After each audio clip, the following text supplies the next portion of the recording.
어렵게 이 취직을 해서 첫 월급을 받았을 때 이 부모님이나 도와주신 그 어른들이나 친구들에게 친구들을 위해서 쓰게 됩니다.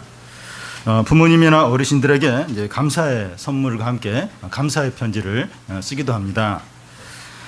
이렇게 취직을 하게 된 것은 이 부모님의 덕분입니다. 감사합니다. 직장생활 열심히 해서 인정도 받고 승진도 하겠습니다. 이런 편지들을 씁니다. 친구들에게는 이제 고맙다고 하면서 한턱을 이제 쏩니다. 대학에 들어가는 것이나 이 취직을 하는 것이나 이 결혼을 하는 것은 혼자의 어떤 능력으로 할 수 있는 것이 아니라 주위에서 또 부모님들이 도와주어야 이런 일들이 이제 가능합니다. 그래서 자기에게 이제 좋은 일이 생겼을 때 주위 사람들에게 이제 감사하는 것이 이제 필요합니다. 모세는 이 모압 평지에서 이제 가나안 입성을 앞두고 있는 이스라엘 백성들에게 가나안에 들어가서 수확물을 얻게 되는데 어떻게 해야 되는가 하는 것을 이제 말씀합니다. 첫 수확물을 하나님께 드리고 또 3년마다 이제 11조를 이제 드릴 때 그 11조를 약한 사람들 위해서 사용을 하라는 겁니다. 그리고 첫 수확물을 드릴 때 하고 또 11조를 하나님께 드릴 때 그럴 때 또 이렇게 어떤 감사의 말을 해야 한다고 하는 것을 이제 말하고 있습니다. 이런 것을 보면 그 하나님은 우리에게 이제 좋은 것을 이제 주시고 나서 꼭 어떤 감사의 말을 듣고 싶어 하는 건 아니신가 이제 이런 생각이 이제 듭니다. 그런데 하나님께서 이렇게 하시는 이유는 이 하나님 자신의 유익을 위해서라기보다는 우리의 유익을 위해서입니다. 우리가 하나님의 은혜를 기억하고 감사하는 것이 계속해서 하나님의 은혜와 축복을 받는 길이기 때문입니다. 신명기는 모세의 세계의 설교로 이루어졌다고 이제 할 수 있습니다. 첫 번째 설교는 1장부터 이제 4장까지인데 과거의 일을 회상하는 내용이고, 이제 두 번째 설교는 5장부터 26장까지인데 그 율법에 대한 그 설명이라 할까요? 그런 내용이고, 이제 세 번째 설교는 27장부터 30장까지인데 하나님의 축복과 저주에 대한 그런 말씀드립니다. 오늘 말씀은 이제 모세 설교의 마지막 두 번째 설교의 마지막 부분에 해당합니다. 그 26장 마지막을 다루게 되는데 그 20장에 걸쳐서 이제 하나님의 율법에 대한 그 설명을 계속했어요. 율법이 내용이 어떠한가. 근데 결론적으로 이 모든 율법이 그 말씀하는 게 뭔가 그 결론을 이제 오늘 하고 이제 다음 주에 걸쳐서 이제 우리가 살펴보게 됩니다. 오늘 말씀은 이제 크게 두 부분으로 이제 나눌 수 있습니다.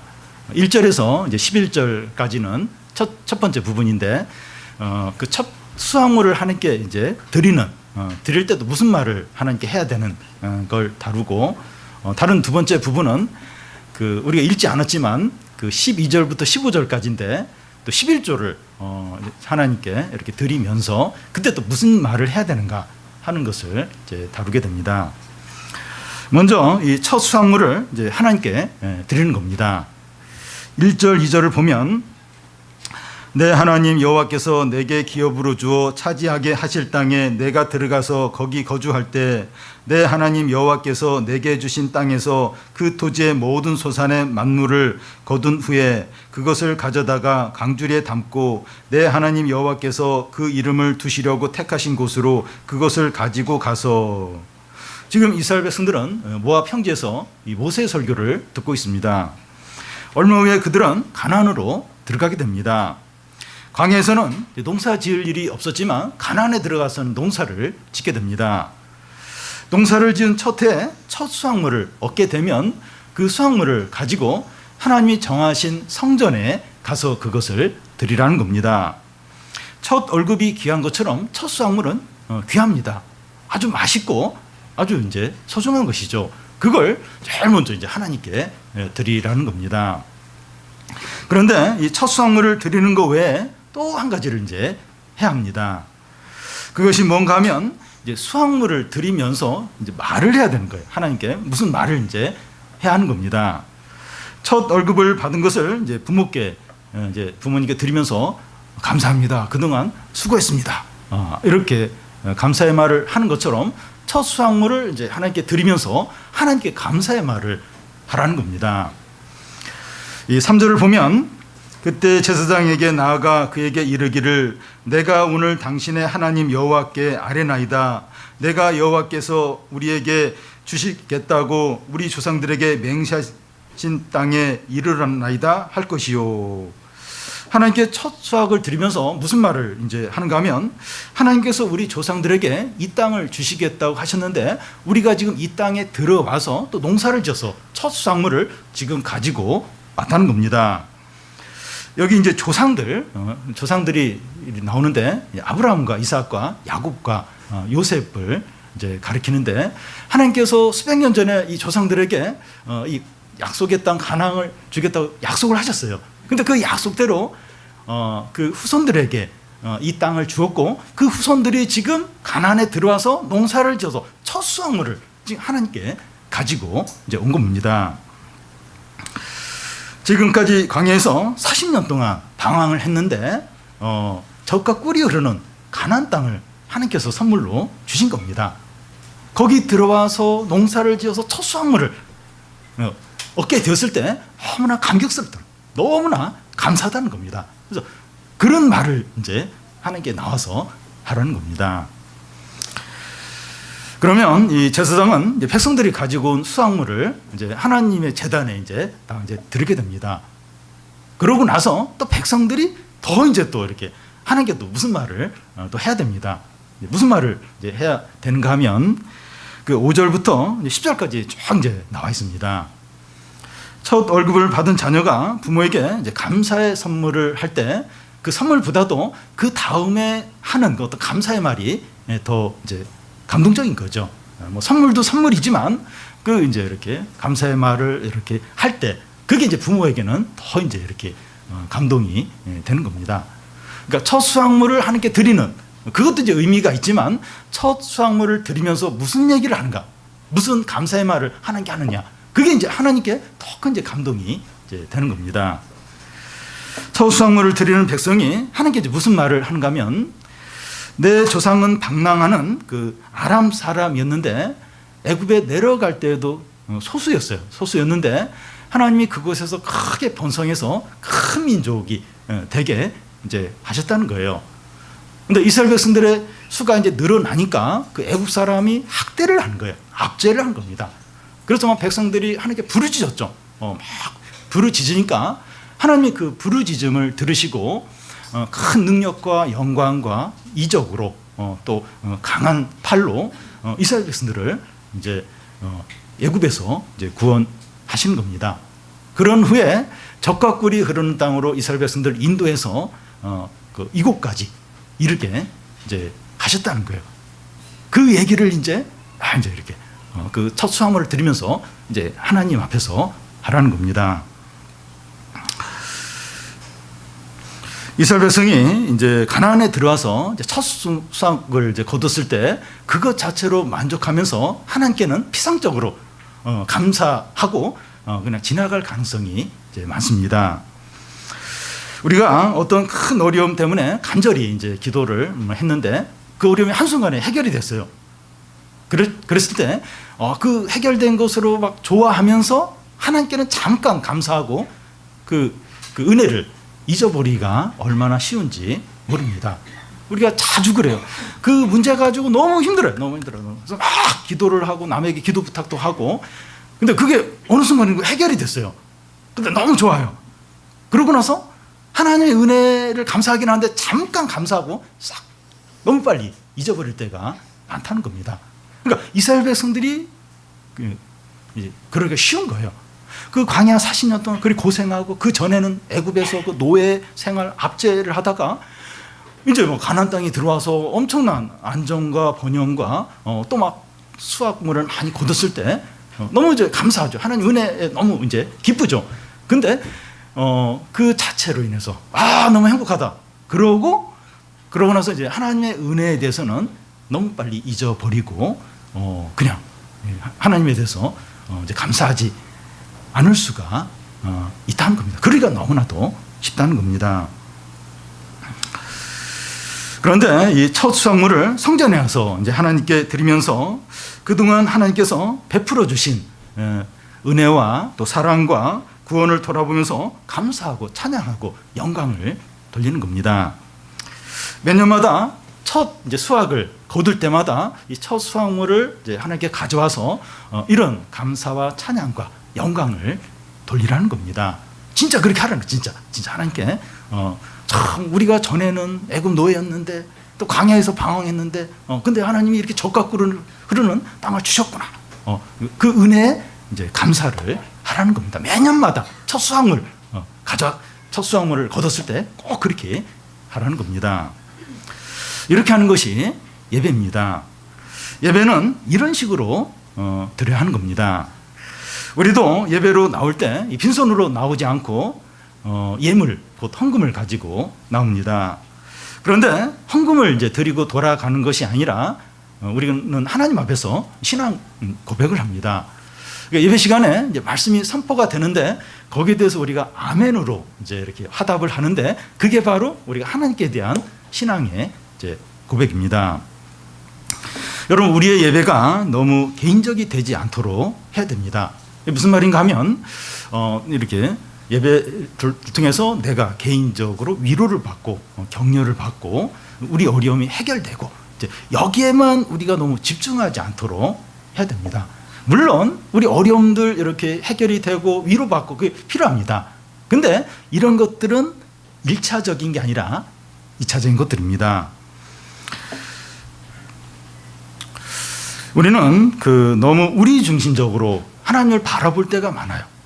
하나님을 우리 안에 딱 제한시켜서 내가 생각하는 그 안에서만 하나님 일을 하시도록. 그러니까 우리 문제에 너무 빠져 있고 이제 그러다 보면 하나님을 우리에게 제한시켜요. 그래서 내가 이렇게 힘들어하는 문제 또 내가 원하는 그게 이게 되면 하나님 감사하고 막 하나님을 찬양해요. 근데 우리가 생각대로 뭐가 안 되면 하나님 웃다. 하나님 나 사랑 안 한다. 이러면서 딱 마음을 닫아버릴 때가 많다는 겁니다. 그래서 물론 우리의 개인의 삶과 하나님이 이렇게 관련이 돼 있어요. 그래서 그 관계에서 실제적으로 생각을 하는 게 필요하지만 너무 우리 중심적으로 내 중심적으로 하나님을 나한테 딱 제한시켜서 하나님은 마치 이렇게 리모컨으로 하나님을 조정하는 것처럼 하나님은 이때 이렇게 하셔야 되고 저렇게 요때 요런 방법으로 응답을 하셔야 된다. 꼭 자기가 틀을 짜놓고 하나님 꼭 그렇게 하셔야만 되는 것처럼 그렇게 안 하면 실망하고 불평하고 하나님 나 사랑 안 하셔. 나도 이제 내 멋대로 할 거야. 그렇게 할 때가 많다는 겁니다. 근데 예배 시간은 그런 게 아니에요. 신앙은 그런 게 아니라는 겁니다. 예배의 주된 게 뭡니까? 그 10절 끝에 보면 내 하나님 여호와께 경배를 하는 겁니다. 우리가 어떤 하나님께 경배를 합니까? 하나님은 어떤 분입니까? 온 세상을 다스리시는 우주적인 하나님이십니다. 그러니까 우리가 이렇게 제한시키고 내 중심적으로 생각하기에는 너무 크세요. 너무 온 세상을 다스립니다. 그러니까 내 문제만 이렇게 내 문제만 집중하시는 그런 분이 아니시라 온 세상과 너무나 많은 사람들, 너무나 많은 동물과 식물들, 온 우주의 별들을 돌리시고 주관하시는 너무나도 크신 우주적인 하나님이십니다. 또한 소수의 사람들을 크게 번성시키는 능력의 하나님이세요. 야곱의 가족 75명이 애굽에 내려갔는데 400년 만에 200만 명으로 늘린 그런 너무나 능력이 크신 그런 하나님이시고 백성이 탄식하며 부르짖을 때 그들을 들으시고 기적과 능력과 영광으로 구원하시는 그런 하나님이십니다. 너무 낙심해서 절망하고 도저히 길이 없어요. 완전히 이제 끝장났습니다. 근데 그런 가운데서만 부르짖어요. 하나님의 이름을 부르면서 기도하면 들으세요. 들으시고 응답하시고 큰 구원과 능력과 승리를 주시는 그런 하나님이시고 조상들에게 약속하신 대로 젖과 꿀이 흐르는 땅을 주시는 하나님이십니다. 수백 년 전에 그 할아버지 그 아브라함, 이삭, 야곱, 요셉에게 약속을 했어요. 약속을 수백 년 전에. 근데 그 약속을 딱 지키는 거예요. 지켜서 그 젖과 꿀이 흐르는 땅으로 인도하시는 그런 하나님이십니다. 너무나도 신실하시는 말씀하신 거 약속하신 걸 반드시 지키는 그런 분이십니다. 예배 시간은 이런 하나님, 이런 하나님께 또 이런 하나님의 능력과 지혜와 사랑과 은혜와 영광이 얼마나 크고 엄청나고 풍성한지 바라보면서 감사하고 기뻐하고 찬양하고 헌신하는 시간입니다. 우리의 어떤 문제도 중요하죠. 우리 문제 해결되는 것도 중요해요. 근데 그것보다 이 하나님 얼마나 크신가, 이 사랑과 은혜와 능력과 영광이 얼마나 큰가, 그걸 바라보는 거예요. 그걸 바라보면서 감사하고 찬양하고 영광을 돌리는 시간이 예배인 겁니다. 그럼 우리 문제는 어떻게? 우리 문제? 네, 지금 현실적인 문제. 우리가 그런 크신 하나님을 만나고 예배하고 경배할 때 우리 문제는 해결이 돼. 그 하나님을 만나고 그 하나님을 믿고 그 하나님께 기도할 때 우리의 현실 문제는 이제 이렇게 그냥 해결이 된다는 겁니다. 근데 그런 하나님은 생각 안 하고 내 문제에 현실 빠져서 뭐 내 한계 안에 하나님을 딱 제한시켜서 이거냐 저거냐 막 그렇게 하면 이게 안 되는 거예요. 하나님을 바로 예배하는 게 아니기 때문에. 그래서 우리가 많이 힘들고 어려우면 어려울수록 우리가 더 그 크신 하나님을 바라보도록 해야 됩니다. 특히 예배 시간. 근데 또 예배 시간이 그래요. 다른 때는 그냥 생각이 안 나던 것도 예배 시간이 되면 자꾸 이런저런 생각이 나요. 이런저런 걱정거리가 나고, 그 문제 어떻게 해야 되나, 또 만나서 무슨 얘기를 해야 되나, 또 내일 또 그 일 어떻게 해야 되나. 그러니까 가만히 앉아 있으니까 평상시에 생각 안 하던 걱정들이 막 밀려와요. 그래서 잘못하면 예배 시간에 그냥 다른 생각 염려하다가 이제 보내기가 이제 쉽습니다. 근데 특히 그 예배 시간은 어떤 개인적인 문제, 여러 가지 걱정거리들, 그걸 이제 내려놓는 겁니다. 그리고 살아계신 그 크신 그 영광의 하나님, 온 우주의 하나님, 큰 구원을 베푸신 하나님, 약속하신 걸 반드시 이루시는 하나님, 그 탄식을 듣고 응답하신 하나님, 그 하나님을 바라보는 거예요. 그 하나님을 찬양하는 겁니다. 그 하나님을 기뻐하는 거예요. 그 하나님께 헌신을 하는 겁니다. 이 시간이 예배 시간이에요. 우리가 그렇게 예배를 드리고 찬양하고 우리의 문제를 하나님께 맡기면 우리 문제는 이렇게 그냥 해결이 돼. 그냥 이렇게. 그래 하다 보면 그냥 해결이 되고 그게 그렇게 심각한 것이 되지 않게 됩니다. 뭐 제가 이제 이스라엘 백성들이 이제 가나안에 들어가서 이제 첫 수확을 하나님께 드릴 때 이제 이런 말을 이제 이런 말을 하라고 지금 우리 살펴본 대로 이제 하는데, 이걸 한마디로 말하면 은혜를 잊지 말라는 겁니다. 모세는 그 오늘 본문 말씀 그 11절에 이 주다라는 그 단어를 5번이나 사용하고 있습니다. 하나님이 주셨다는 거예요. 보면 그 1절에 내게 기업을 주어 하고, 2절에도 보면 내게 주신 땅에서 하고, 또 3절 중간을 보면 우리에게 주시겠다고 하고 또 8절 끝에 보면 땅을 주셨나이다 하고, 또 11절에는 너와 내 집에 주신 하고 있습니다. 그러니까 11절 안에 하나님 주셨다, 이걸 5번이나 이야기를 하고 있습니다. 이스라엘 백성이 차지하게 될 땅과 집과 또 수확물들과 모든 것들은 다 하나님이 주신 겁니다. 이것을 절대 잊으면 안 됩니다. 우리는 하나님께 큰 빚을 졌다는 생각을 해야 됩니다. 그러니까 이스라엘 백성들은 하나님께 너무 큰 빚을 졌어요. 그러니까 그 땅과 수확물과 집과 포도원과 모든 거 하나님이 다 주신 겁니다. 이스라엘 백성들은 하나님께 큰 빚을 졌습니다. 그래서 이 첫 수확물을 드릴 때 하나님께서 땅도 주셨고 집도 주셨고 수확물도 주셨고 모든 것을 주셨다고 고백을 하고 감사를 하고 찬양을 하라는 겁니다. 그런데 이 사람들이 제일 잊기 쉬운 것 중에 하나가 은혜 받은 것을 잊어버립니다. 그러니까 남에게 돈 빌려준 거나 빌려준 물건 같은 거 꼭 기억을 해요. 그 사람 볼 때마다 왜 그 물건 안 돌려주지? 내가 꼭 그 이야기를 해야 되는가? 그러니까 이게 빌려준 물건 이런 건 굉장히 기억을 잘 하는데, 이게 받은 은혜는 너무나 쉽게 잊어버린다는 겁니다. 이 화장실을 들어갈 때하고 나올 때하고 생각이 이제 다릅니다. 비가 올 때는 우산을 그렇게 찾아요. 우산 어디 있어? 근데 비가 그치면 우산을 잊어버려요. 많은 교인들이 이제 우산을 놓고 갑니다. 저는 이제 한 번씩 주중에 왜 이렇게 교인들이 우산을 그렇게 놓고 가실까? 그러면서 이렇게 그 통을 보면서 가만히 보니까 제 우산도 그 안에 있더라고요. 비 올 때는 막 우산. 근데 비가 그치면 다 잊어버려요. 우리가 하나님의 은혜에 대해서도 그렇게 너무나 쉽게 잊어버린다는 겁니다.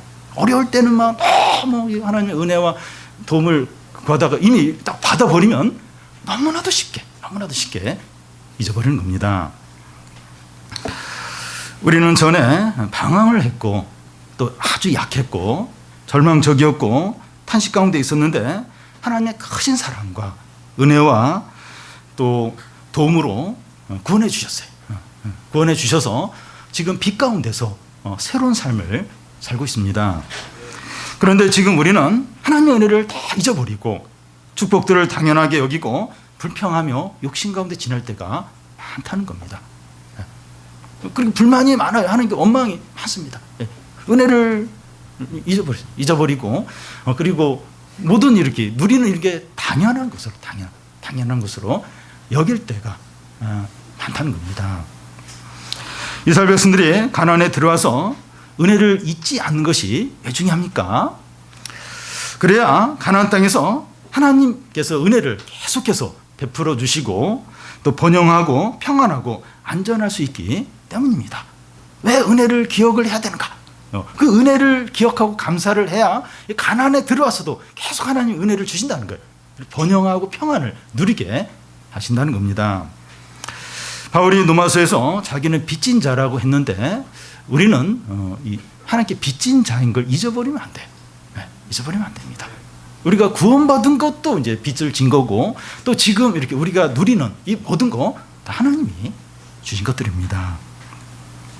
과거에 우리가 방황하고 또 절망하고 또 비참하고 아무것도 없었던 때에 하나님이 크신 은혜와 사랑을 베풀어 주셨죠. 그래서 지금 이제 우리가 이렇게 좀 지내고 있는데 우리가 이것을 절대로 잊어버리면 안 됩니다. 하나님의 은혜, 이 사랑, 이걸 절대로 잊어버리지 않고 계속 감사하고 좀 하나님을 의지하고 그럴 때 이제 계속 하나님의 은혜를 이제 누리게 되는 거죠. 다음은 이 11조를 가난한 자들에게 이제 주라는 겁니다. 하나님의 율법이 강조하는 두 가지는 하나님을 사랑하고 이웃을 사랑하라는 겁니다. 이스라엘 백성은 하나님과의 수직적인 관계뿐만 아니라 이웃과의 이 수평적인 관계도 잘해야 됩니다. 하나님을 열정적으로 사랑한다고 하는데 이웃을 사랑하지 않는 사람은 신앙에 심각한 문제가 있는 겁니다. 하나님을 너무 사랑해요. 믿음이 너무 좋다 그래요. 그런데 이웃은 사랑하지 다른 사람은 사랑 안 하는 거예요. 그러면 그 사람의 신앙은 진정한 신앙이 아니라는 겁니다. 특히 이웃을 사랑하라고 할 때 가난하고 약하고 소외된 자를 사랑하는 것을 말합니다.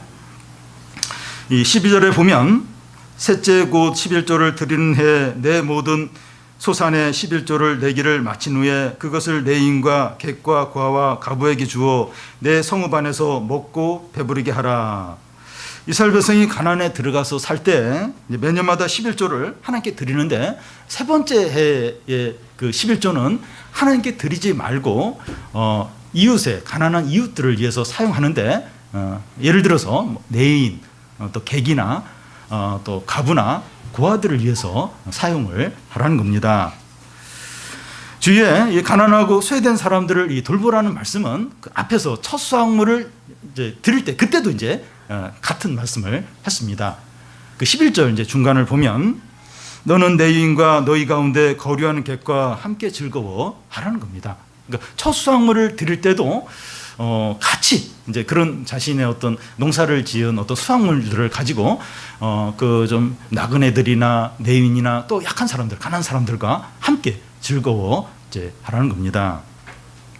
하나님을 사랑하는 것과 가난하고 약하고 소외된 이웃을 사랑하는 것은 같이 가야 됩니다. 같이 함께 가야 됩니다. 그런데 신앙적인 열심을 내는 건 좋은데 약하고 소외된 가난한 사람들을 돌보는 건 부담이 될 수 있습니다. 막 예배 열심히 드리고 막 이런 건 이제 이렇게 이런 건 쉬울 수 있는데 이렇게 남을 이렇게 돌보고 책임지고 베풀고 하는 건 부담이 되고 이제 손해로 여겨질 수 있다는 겁니다. 시간과 수고와 물질을 사용하는 것이 싫을 수 있어요. 아까울 수 있습니다. 내가 얼마든지 은혜 받고 막 신앙적인 열심을 내는 건 어쨌든 내가 이렇게 은혜를 받는 거니까 그건 괜찮은데 이렇게 실제적으로 시간과 물질과 수고를 이렇게 베푸는 건 아깝고 싫을 수 있습니다. 그런데 우리의 믿음은 이 가난한 이웃에 대한 태도로 증명이 되어야 한다는 겁니다. 그러니까 여러분, 신앙은 사람과의 관계에서 나타나야 돼요. 참 이게 어려운 부분인데 그래야 이제 그게 이제 진정한 신앙이라는 겁니다. 그러니까 이 수직적인 관계, 하나님과 수직적인 관계는 이웃과 수평적인 관계로 증거가 돼야 돼요. 그래야 그 믿음이 이제 온전한 믿음이 된다는 겁니다. 지갑이 회개를 해야 진정으로 회개했다, 이제 이런 말이 있는데, 이런 물질이나 수고나 어떤 시간 사용에 있어서 특히 이웃에 대해서 믿음이 거기에 이렇게 나타나야 한다는 겁니다. 그리고 이스라엘 백성이 이제 11조를 이제 가난한 사람을 위해서 사용할 때도 하나님 앞에 나와 무슨 말을 해야 된다는 거예요. 무슨 말을 11조를 이제 이웃들을 위해서 사용하면서도 하나님 앞에 나와서 무슨 얘기를, 무슨 감사의 이야기를 해야 한다는 겁니다. 13절을 보면, 그리할 때도 내 하나님 여호와 앞에 아뢰기를, 내가 성물을 내 집에서 내어 내인과 객과 고아와 가부에게 주기를 주께서 내게 명령하신 명령대로 하였사오니 내가 주의 명령을 범하지도 아니하였고 잊지도 아니하였나이다. 무슨 말인가 하면, 이제 11조를 드릴 때 율법에 정한 것이 있는데, 율법에 정한 대로 모든 수확물에 대해서 11조를 이제 드렸다는 거예요. 이제 하나님께 이제 드리는 게 아니라 이제 하나님께 드리듯이 이제 가난한 사람들과 이웃들에게 이제 나눴다는 겁니다. 그런 과정에서 하나님의 말씀을 다 지켰다는 겁니다. 이 무슨 일이든지 이 말씀대로 하고 말씀을 지키는 것이 중요합니다. 이 가난에 들어와서 이 말씀을 지켜야 돼요. 이 말씀대로 해야 됩니다. 이것이 왜 중요한가 하면, 그래야 하나님의 축복을 계속 받을 수 있기 때문입니다. 그러니까 이제 그 27장부터 이제 하나님의 축복과 저주가 나오는데, 이 하나님의 말씀을 순종하는 것, 지키는, 이게 이제 하나님의 축복을 계속 받는 이제 비결인 겁니다. 15절 말씀이 이제 이것을 이제 이야기하는데, 원하건대 주의 거룩한 처소 하늘에서 보시고 주의 백성 이스라엘에게 복을 주시며 우리 조상들에게 맹세하여 우리에게 주신 젖과 꿀이 흐르는 땅에서 복을 내리소서 할지니라. 이 대학에 어떻게 해서든지 이제 들어가는 것도 중요하지만, 그보다 더 중요한 것은 대학에 들어가서 열심히 이제 공부하면서 미래를 이제 준비하는 것이 중요합니다. 대학에 들어갔는데 놀고 이제 술 먹으면서 이제 보낸다면 대학을 안 들어가만 못한 것이 이제 됩니다. 이스라엘 백성이 가나안에 들어가서 모든 좋은 것을 다 차지하는 것보다 더 중요한 것은 가나안에서 오랫동안 번영과 축복을 누리는 겁니다. 그러기 위해서 필요한 게 뭡니까? 하나님의 은혜를 잊지 않고 말씀대로 순종해서 사는 겁니다. 왜 은혜를 꼭 기억해야 되나? 왜 말씀대로 살아야 되나? 내 마음대로 하고 싶은데. 그렇게 사는 것이 하나님의 은혜와 축복과 선물들을 계속 누리면서 번영과 평안을 누리는 길이라는 겁니다. 사랑하는 여러분, 오늘 우리들에게도 동일합니다. 우리는 하나님의 은혜를 다 잊어버리고 불평대로, 욕심대로 살 수 있습니다. 은혜를 너무나 쉽게 잊어버린 거예요. 잊어버리고 불평하며 원망하며 욕심대로, 우리 마음대로 이렇게 살 수 있습니다. 그러면 그 결과는 하나님의 은혜가 떠나요. 그러면서 어느 순간인가 우리가 소유하고 누리는 것도 빼앗기게 된다는 겁니다. 그런데 하나님의 은혜를 기억하고 겸손하고 감사하며 말씀대로 살면 계속해서 하나님의 축복과 은혜와 기쁨과 평안을 누리며 살게 됩니다. 여러분, 이 하나님과 세상과 사람은 1000년 전이나 2000년 전이나 똑같아요. 하나님 동일하십니다. 세상도 동일해요. 사람도 동일합니다. 세상이나 사람은 악해요. 이기적이에요. 욕심. 하나님 여전히 거룩하고 신실하십니다. 그런데 역사는 반복이 돼요. 반복. 이스라엘 백성들이 하나님 이렇게 말씀했음에도 불구하고 가나안에 들어가서 은혜를 잊어버려요. 말씀에 순종을 안 합니다. 막 우상을 섬기고 욕심대로 삽니다. 그래서 북이스라엘은 아수르에 망하고 남유다는 바벨론에 망하고 포로로 다 끌려가요. 가진 집들 다 불타버리고 모든 것을 다 잃어버립니다. 그 이유는 하나님의 은혜를 잊어버린 거예요. 버린 겁니다. 그리고 말씀을 버린 거예요. 오늘날 우리들도 이 상황에서 이제 어떻게 하느냐?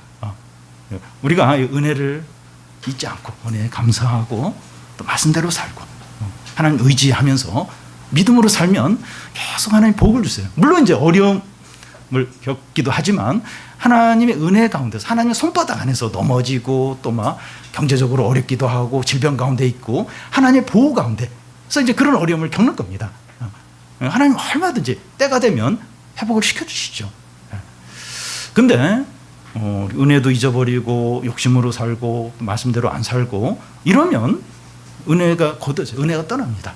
그러면서 우리가 누리는 이런 축복들도 한순간에 빼앗길 수 있다는 겁니다. 역사는 반복이 돼요. 우리가 왜 이 오래된 이 성경 말씀 수천 년 전에 이 말씀을 보는가 하면 하나님과 세상과 인간은 똑같다는 거예요. 그래서 반복이 돼요. 역사는 반복이 됩니다. 우리도 동일한 선택을 해야 돼요. 우리 어떻게 해야 해요? 어떻게 살 것인가? 어떻게 살아야 됩니까? 이 시간 우리에게 성령을 부어주셔서 하나님의 은혜를 잊지 않도록, 은혜를 다시 기억하도록, 그리고 이 말씀을 순종하려고 하는 마음을 많이 주시도록, 우리 교만한 마음들, 욕심들 다 내려놓고 하나님의 은혜에 감사하고, 그리고 말씀을 사랑하고, 그래서 우리가 계속 복을 받고 또 평안을 누리고 하나님 선물들을 누리는 우리 성도들이 다 되시기를 바랍니다.